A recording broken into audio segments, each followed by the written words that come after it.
Hi guys, இன்னைக்கு ஒரு time travel படத்தை பற்றி பார்ப்போம்.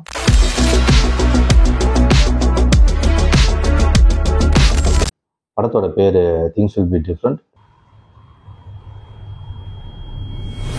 Directed by Michael Fakka, starring with Adam David and Riley Tandi.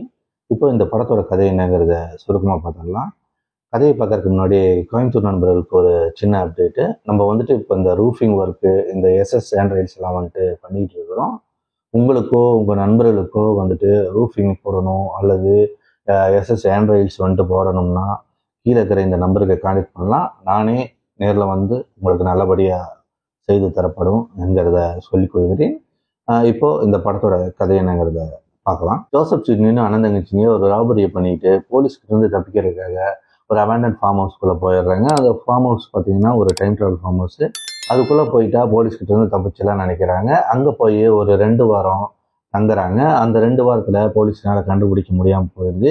அதுக்கப்புறம் பார்த்தீங்கன்னா அந்த 2 வாரத்துலேருந்து இவங்க ப்ரெசண்ட்டுக்கு வரணும்னு நினைக்கிறாங்க. அப்போ தான் அவங்களுக்கு தெரிய வருது அவங்க வேற ஒரு டைம் லைனில் மாட்டியிருக்காங்கிறது. இதுக்கப்புறம் இவங்க அந்த டைம் லைன்லேருந்து ப்ரெசண்ட்டுக்கு வந்தாங்களா, இவங்க ஃபேமிலியை கொண்டது யார், இவங்களுக்குள்ளே இருக்கிற ரிலேஷன்ஷிப் என்ன, இதையெல்லாம் தான் இந்த படத்துடைய மீதி கதை. இந்த படம் ரொம்பவே நல்லா இருந்தது, ரொம்பவே மினிமலிஸ்டிக்காக இருந்தது. ஒரு 2 கேரக்டரை வச்சு எவ்வளோ சுவாரஸ்யமாக சொல்ல முடியுமோ அவ்வளோ சுவாரஸ்யமாக சொல்லியிருக்காங்க. ஏன்னா 2 கேரக்டர் வச்சு ஒரு படம் ஃபுல்லாகவே கொண்டு போகிறதுங்கிறது சாதாரண விஷயம் கிடையாது. அதை அவ்வளோ அற்புதமாக பண்ணியிருக்காங்க. அந்த கான்வர்சேஷன் ஆகட்டும், கூட சேர்த்துன எலிமெண்ட்ஸ், நிறைய எலிமெண்ட்ஸ் சேர்த்து டைம் ட்ராவல்லாம் வச்சு ரொம்ப அட்டகாசம் பண்ணியிருக்காங்க இந்த படத்தில். ரொம்ப முக்கியமாக சொல்லணும்னா அவங்க 2 பேர்த்துடைய பர்ஃபார்மன்ஸை பயங்கரம். அவங்களோட பர்ஃபார்மன்ஸ் மட்டும் அந்த அளவுக்கு இல்லைன்னா படம் எவ்வளோ தூரம் என்கேஜிங்காக இருந்திருக்காது. அந்த அளவுக்கு ஒரு நல்ல பர்ஃபார்மன்ஸ் கொடுத்துருக்காங்க. இது போக இன்னொரு ப்ளஸ்ஸாக பார்க்குறது சினிமாட்டோகிராஃபி ரொம்பவே அட்டகாசமாக இருந்தது. ஆனால் ரொம்ப முக்கியமாக இருக்குது, பேக் போனாக இருக்கிறது பார்த்தீங்கன்னா சினிமாட்டோகிராஃபியும் இவங்களோட பர்ஃபார்மன்ஸு அண்ட் சவுண்ட் எஃபெக்ட்ஸ் இதெல்லாம் தான் இந்த படத்துடைய பெரிய பேக்போனாக இருக்குது. ரொம்ப சிம்பிளாக இருக்குது. அதுதான், ரொம்ப சிம்பிளான மேட்ரை வச்சு ரொம்ப அட்டகாசமாக பண்ணியிருக்காங்க. அது அப்படியே சொல்லணும். படத்தோட ஓப்பனிங்லேயே பார்த்தீங்கன்னா லாஸ்ட் லைஃப்னு போடுவாங்க. அதுலேருந்தே தெரிஞ்சுக்கலாம். அதாவது என்னென்னா, இந்த படம் போக போக பார்த்தீங்கன்னா நம்ம படத்துடைய மெயின் கேரக்டரான ஜோசப் பார்த்தீங்கன்னா பல அட்டெம்ப்ட் பண்ணியிருப்பார். அதாவது அதோட ஒரு வருஷனாக தான் நம்மளுக்கு காட்டுறாங்க. ஏன்னா இதுக்கு முன்னாடி நிறைய அவர் பண்ணியிருக்காருங்கிறது இந்த கதை நகர நம்மளுக்குமே தெரிய வருது. அதே மாதிரி இவங்க டைம் ட்ராவல் அந்த வீட்டுக்குள்ள எல்லாம் ஒரு மிஸ்ட்ரியான ஆளுகிட்ட பேசக்கூடிய ஒரு மிஸ்ட்ரி பாக்ஸ் மாதிரி ஒன்று, ஒரு லாக்கர் மாதிரி ஒன்று வரும். அதில் பார்த்தீங்கன்னா அதில் பேசக்கூடிய டேப் ரெக்கார்டரில் ஒரு மிஸ்ட்ரி ஆளுகிட்ட பேசக்கூடிய ஒரு சீன் வருது. நிறைய சீன் வருது. அந்த மாதிரி அது ரொம்ப சூப்பராக இருந்துச்சு. டேப் ரெக்கார்டில் பேசுவாங்க, ஆன் பண்ணி பேசுவாங்க. அங்கேருந்து இவருக்கு உங்களுக்கு இருக்க ரைட்டாக தப்பாங்கிறத சொல்லுவான். இந்த மாதிரியான நிறைய டிஃப்ரெண்ட்டான ஐடியாஸை யூஸ் பண்ணியிருக்காங்க. ரொம்பவே டிஃப்ரெண்ட்டான ஐடியா நிறையா வச்சு நல்லா ரொம்பவே மினிமலிஸ்டிக்காக பண்ணி ரொம்ப என்கேஜிங்காக இந்த படத்தை பண்ணியிருக்காங்கன்னு தான் சொல்லணும். ரொம்ப டீட்டெயிலிங்காக இருந்துச்சு. கொஞ்சம் பாட்டை விட்டாலுமே கொஞ்சம் குழப்பற மாதிரி தான் ஸ்க்ரீன் ப்ளே பண்ணியிருக்காங்க.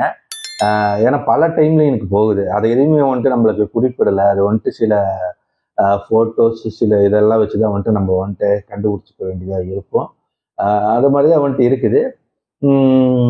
நல்லா அதுக்கப்புறம் நல்லா நோட் பண்ணால் சில க்ளூஸ் எல்லாம் டைரக்டர் கொடுத்துருக்காரு. அது பார்க்கணுங்கிறப்போ ட்ரெய்லர்லேயே இதை சொல்கிறாங்க, இது 2வது டைம் பார்க்க வேண்டிய படம் தான் அப்படிங்கிற மாதிரி அவங்களே ஒரு கான்ஃபிடென்ட்டாக போட்டிருந்தாங்க ட்ரெய்லர்லேயே. ஆனால் அதுக்கான எல்லா ஸ்டஃப்புமே இந்த படத்தில் இருக்குன்னு தான் சொல்லணும். செகண்ட் டைம் ரீவாட்ச் பண்ணாலுமே நம்மளால் நிறைய க்ளூஸை கண்டுபிடிக்கிறதுக்கான ஒரு படமாகவும் இந்த படம் இருக்குது. சினிமாட்டோகிராஃபி ரொம்பவே சூப்பராக இருந்தது. அந்த காலங்கள் ஓடுறதை அவ்வளோ சூப்பராக காமிச்சிருக்காங்க. ரொம்ப சூப்பராக இருந்துச்சு. அந்த வெதர் இதெல்லாம் மாறுறது பிரமாதமாக இருந்துச்சு அதெல்லாம். அதே மாதிரி மியூசிக், அந்த சாங்ஸ் எல்லாம் கரெக்டான இடத்துல பிளேஸ் பண்ணதுனால ரொம்பவே சூப்பராக இருந்தது. ஓவராலாகவே இந்த படம் ஒரு நல்ல அட்டெம்ப்ட், அது ஒரு நல்ல ட்ரை, ஒரு டிஃப்ரெண்ட்டான வேல ஒரு படத்தை அப்ரோச் பண்ணது.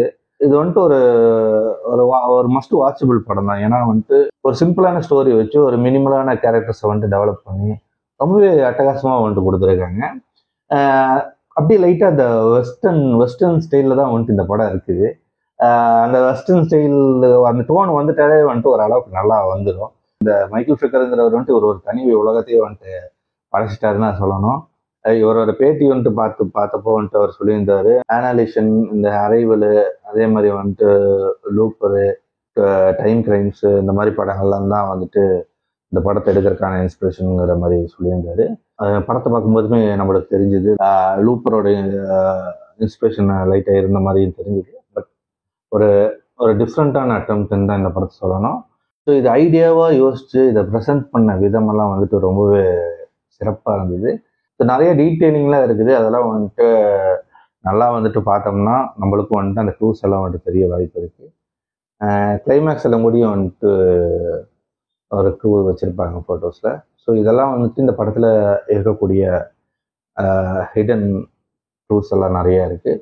ஓவராலாகவே ஒரு சிம்பிள் ஸ்டோரியில் ஒரு டைம் ட்ராவலரை வச்சு ஒரு அழகான ஒரு மிஸ்ட்ரி த்ரில்லரை தான் கொடுத்துருக்காங்க. அது வந்துட்டு நல்லாவே ஒர்க் அவுட் ஆகிருந்தது. கண்டிப்பாக இந்த படத்தை வந்துட்டு டைம் கிடைச்ச பாருங்கள். ஒரு ரொம்ப ஒரு அட்டகாசமான படம். நம்ம வேற ஒரு எபிசோடில் பார்ப்போம். மறக்காமல் லைக், ஷேர், கண்டிப்பாக சப்ஸ்கிரைப் பண்ணுங்கள். பை.